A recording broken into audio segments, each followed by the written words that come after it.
আমার সকল ইউটিউব বন্ধুদের জানাই শুভ নববর্ষ। তো নববর্ষ উপলক্ষে বাড়িতে বানিয়ে নিয়েছিলাম কালাকাঁদ। চলো কিভাবে বানিয়েছি সেটা তোমরা দেখতে থাকো। বন্ধুরা, আজ আমি মিষ্টির দোকানের মতন কালাকাঁদ বাড়িতেই বানিয়ে নেব। বাড়িতে কালাকাঁদ তৈরি করতে আমি দেখো এখানে 1 বাটি ছানা নিয়ে নিয়েছি। এটা আমি বাড়িতে বানাইনি, মিষ্টির দোকান থেকে কিনেই নিয়ে এসেছি ছানাটা। এখানে পরিমাণ মতন চিনি নিয়েছি, আর এখানে নিয়েছি গুঁড়ো দুধ, মানে আমুলের গুঁড়ো দুধটা। আর এখানে ঘি লাগবে, আর কয়েকটা আমি ছোটো এলাচ নিয়ে নিয়েছি। আর নিয়েছি 1 বাটি দুধ, লিকুইড দুধ। তো চলো কিভাবে কি বানাচ্ছি তোমরা সাথে থাকো আর দেখতে থাকো। তো প্রথমেই বলি, হ্যালো বন্ধুরা, কেমন আছো? আশা করি সবাই খুব ভালো আছো। আমার নতুন একটা ভিডিওতে তোমাদের সকলকে ওয়েলকাম। তো চলো পদ্ধতিটা দেখতে থাকো, আমি বাড়িতে কিভাবে কালাকাঁদটা আজকে বানিয়ে নিই, একদম দোকানের মতনই। আর খেতেও কিন্তু হবে দারুণ। তো চলো তোমরা সাথে থাকো আর ভিডিওটা দেখতে থাকো। গ্যাসটা ধরিয়ে নিয়েছি, আর এবার একটা কড়াই বসিয়ে দেবো। আর যে লিকুইডটা নিয়েছি সেটা আমি আগে থেকেই ফুটিয়ে ভালো করে জ্বালিয়ে নিয়েছি। আর এটা এবার আমি শুধু কড়াইতে একটু উষ্ণ গরম করে নেব। তো কড়াইতে অনেক সময় দুধ দেবার পর না নিচটা কেমন ধরে যায়, ওই জন্য প্রথমে একটু জল দিয়ে নিলাম।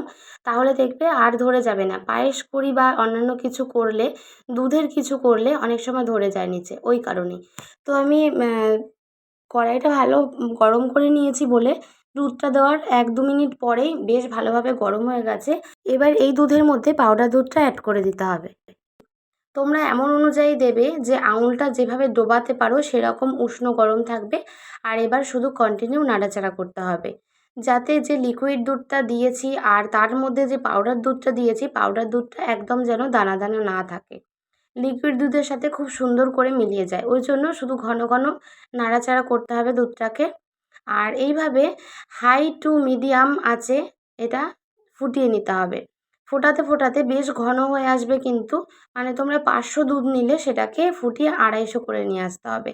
তো এখানে দেখে বুঝতেই পারছো বেশ খানিকটা কিন্তু শুকিয়ে গেছে, এখনও কিন্তু অনেকটা শুকানো বাকি আছে। এইবারে যে ছানাটা আমি জল ঝরিয়ে রেখে দিয়েছিলাম সেই ছানাটা এর মধ্যে দিয়ে দিতে হবে, কেননা দুধের ঘনত্বটা কিন্তু বেশ হয়ে এসছে। আর এবার ছানাটাকে দিয়ে খুব সুন্দর করে নাড়াচাড়া করতে হবে যাতে দুধের সাথে খুব সুন্দরভাবে মিলিয়ে যায়। তারপর দিয়ে দিয়েছি চিনি।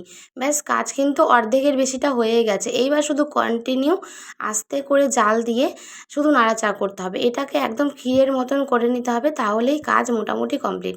আর আমি এখানে ঘনত্বটা একটু তাড়াতাড়ি যাতে হয়ে যায়, মানে খুব তাড়াতাড়ি হয়ে যায়, ওই জন্য সামান্য 1 চামচ কর্নফ্লাওয়ার নিয়েছি। আর এখান থেকে উষ্ণ গরম দুধটা তুলে রেখেছিলাম, সেই কর্নফ্লাওয়ারটা জলে গুলে দুধের সাথে আর জলের সাথে মিলিয়ে আমি এর মধ্যে দিয়ে দিয়েছি। ব্যাস, এইবার শুধু শুকিয়ে নেবার পালা। দেখো কিছুটা কিন্তু হয়েও এসছে, মানে এটা একদম শুকনো শুকনো আরও হয়ে যাবে। আর তারপরে আমরা কালাকাঁদের মতন শেপ দিয়ে বানিয়ে ফেলতে পারবো। আর তার মধ্যে আমি দিয়ে দিয়েছি একটু পরিমাণ মতন ঘি। তোমরা সাদা তেলও অ্যাড করতে পারো, আমি এখানে সাদা তেলটা দিইনি। ঘি দিলে ফ্লেভারটা বেশি আসবে। আর তার মধ্যে দিয়ে দিয়েছি এলাচের গুঁড়ো। এবার দিয়ে এটাকে খুব সুন্দর করে নাড়াচাড়া নাড়াচাড়া করতে করতে দেখো একদম শুকনো হয়ে এসছে। আর আমি একটা ভুল করে ফেলেছিলাম, সেটা হচ্ছে এলাচের যে দানাটা না, ওটা বেশি একটা মিহি করতে পারিনি। বেশি মিহি করলে এই যে কালো কালো দেখা যাচ্ছে, সেটা না দেখা যেত না। ওইটাই আমার একটা বড় ভুল হয়ে গেছে এই মিষ্টিটা বানাতে গিয়ে, যে এলাচের দানাটা আমি ভালো করে গুঁড়ো করিনি, একটু দানা দানা লাগছে দেখতে।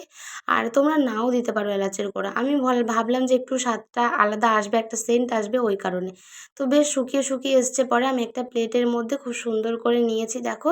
আর প্লেটে কিন্তু প্রথমে আমি ঘি দিয়ে নিয়েছি, তাহলে যখন আমি সন্দেশটা তুলবো তখন খুব সুন্দর করে উঠে আসবে। এইবারে শুধু ডিপে দিয়ে আমরা আধ ঘন্টা থেকে 1 ঘন্টা মতন রেখে দেবো। আর তাওয়ার পর খুব সুন্দরভাবে জমাট বেঁধে যাবে। আর দেখো খুব সুন্দর জমাট বেঁধে গেছে।